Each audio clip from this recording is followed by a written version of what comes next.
আপনারা বাড়িতে এক বাটি আটা দিয়ে এই রকম দারুণ মজার রেসিপি বানিয়ে নিতে পারবেন। আর আপনি যদি আমার চ্যানেলে নতুন বন্ধু হয়ে থাকেন, অবশ্যই আমার চ্যানেলটিকে লাইক, শেয়ার ও সাবস্ক্রাইব করে নেওয়ার অনুরোধ রইল।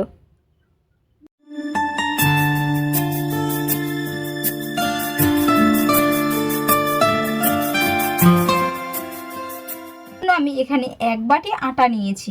এই বাটির মাপ করে আমি এক বাটি ময়দা নিয়ে নেব। এই বাটির মাপ করে এক বাটি ময়দা। তো এই বাটির মাপ করে এখানে আমি হাফ বাটি সুজি নেব। আপনারা চাইলে 1/3 কাপও সুজি নিতে পারেন। হাফ বাটি সুজি দিয়ে দিলাম।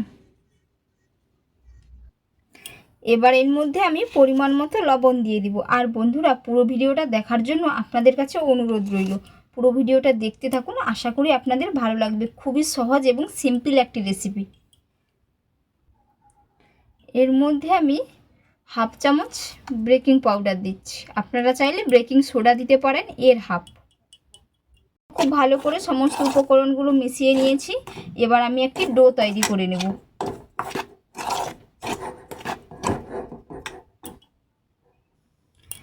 এখানে আমি যেই বাটির মাপ করে ময়দা সুজি নিয়েছি, সেই বাটির মাপ করে এক বাটি তালের মাড় দিয়ে দিচ্ছি।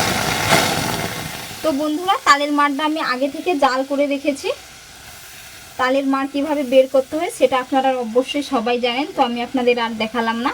তো এই বাটির মাপ করে আমি এক বাটি চিনি নিয়ে নেব। যেহেতু তালের মাড় এক বাটি দিয়েছি, এটা কিন্তু খুবই মিষ্টি, এর কারণে আমি এখানে এক বাটি চিনি দিচ্ছি। আপনারা তালের মাড়টার পরিবর্তে 2 বাটি চিনি দিতে পারেন, কিংবা গুড় দিলে কিন্তু খুবই ভালো হয় এই রেসিপির জন্য। যেহেতু আমি তাল দিয়ে বানাচ্ছি, এর কারণে আমি এক বাটি চিনি দিয়ে দেব। এক বাটি চিনি দিয়ে দিচ্ছি। তো এই বাটির মাপ করে আমি হাফ বাটি জল দিয়ে দেব। হাফ বাটি জল। চিনিটা খুব ভালো করে আমি মেল্ট করে নেব। এর মধ্যে কিছুটা নারকেল কোড়া দিয়ে দেব। ছোট চামচের মাপ করে 1 চামচ এখানে আমি গাওয়া ঘি দিয়ে দিলাম। ঘি কিংবা সাদা তেল আপনারা কিন্তু দেবেন, দিলে কিন্তু দারুণ লাগবে। তো বন্ধুরা, এখানে ঘি দেওয়ার চেষ্টা করবেন, ঘি দিলে খেতে দারুণ লাগে। চিনি খুব সুন্দর হয়ে মেল্ট হয়ে গেছে। এবার এর মধ্যে আমি সমস্ত উপকরণগুলো আটা, সুজি, ময়দা দিয়ে দেব।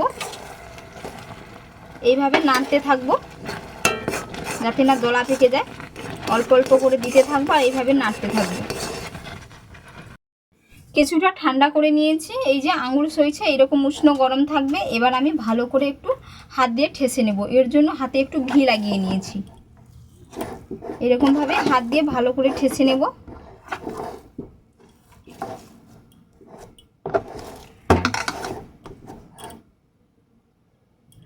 হাত দিয়ে খুব সুন্দর করে ঠেসে নিয়েছি, একেবারেই সফট হয়ে গেছে। তো এবার এর থেকে আমি ছোট ছোট করে লেচি কেটে নেব। এরকম করে ছোট ছোটোভাবে লেচি কেটে নেব, দিয়ে হাত দিয়ে গোল গোল করে ভালো করে ঘুরিয়ে বোলের শেপ দিয়ে দেব। এরকমভাবে হাত দিয়ে ভালো করে ঘুরিয়ে নিতে হবে যাতে না কোনো ক্র্যাশ থাকে। এই যে আপনারা চাইলে এর থেকে একটু ছোটও করে নিতে পারেন। এরকমভাবে কিন্তু সব বলগুলো আমি বানিয়ে নেব। গোল গোল করে সবগুলো আমি বোলের শেপ দিয়েছি, পুরো একই মাপে।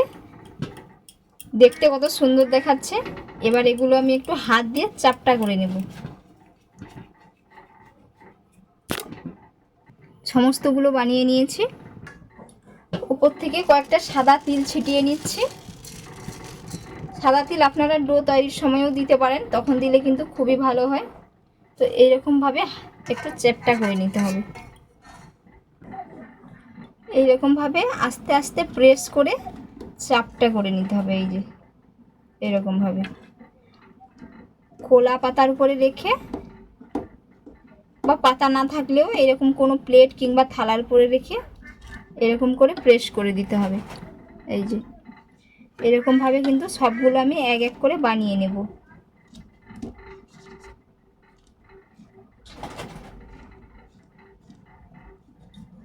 এরকম গোল গোল করে।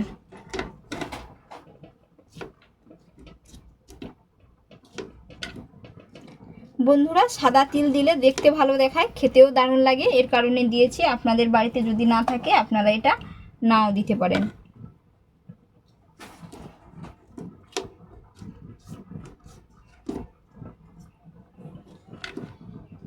এরকমভাবে সবগুলো আমি বানিয়ে নেব এক এক করে। সবগুলো খুব সুন্দর করে এই যে চ্যাপটা করে নিয়েছি।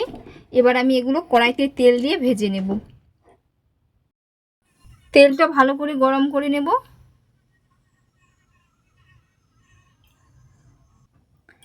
তেল খুব ভালো করে গরম হয়ে গেছে। এবার আমি এর মধ্যে একটা একটা করে দিয়ে দেব। দুটো তিনটে ব্যাচে ভেজে নেব।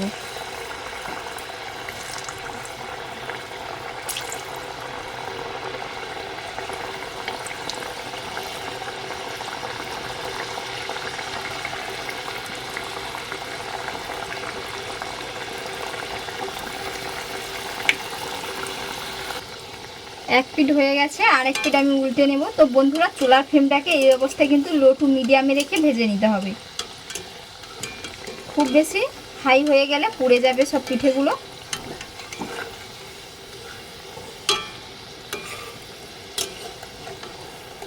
এইভাবে উল্টে পাল্টে লাল লাল করে খুব সুন্দর করে ভেজে নেব।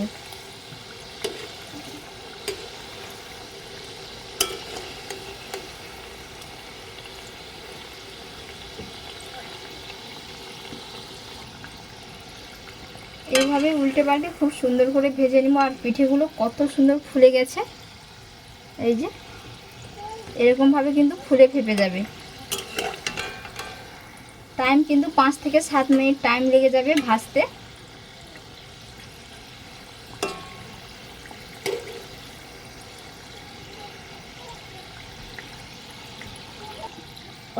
এইরকমভাবে কিন্তু সবগুলো আমি বানিয়ে নেব, আপনাদের আর দেখাবো না। প্রথম ব্যাচেরগুলো ভেজে নিয়েছি খুব সুন্দর করে। তো বন্ধুরা এগুলো যে এক্সট্রা তেলটা আপনারা কিভাবে ঝরিয়ে নেবেন, এইরকমভাবে কোনো ছান্তার উপরে বা খুন্তির উপরে রেখে এরকমভাবে চেপে দিতে হবে। এই যে এরকমভাবে চেপে দিলে কিন্তু এক্সট্রা তেল বেরিয়ে যাবে। এরকমভাবে চেপে দিতে হবে। এই যে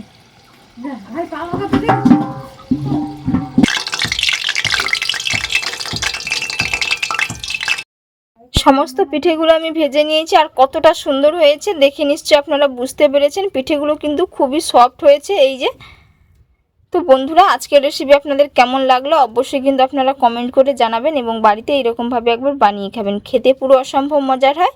আর এতক্ষণ পুরো ভিডিওটা দেখার জন্য আপনাদের অসংখ্য অসংখ্য ধন্যবাদ রইল। আপনারা ভালো থাকবেন, সুস্থ থাকবেন। ধন্যবাদ।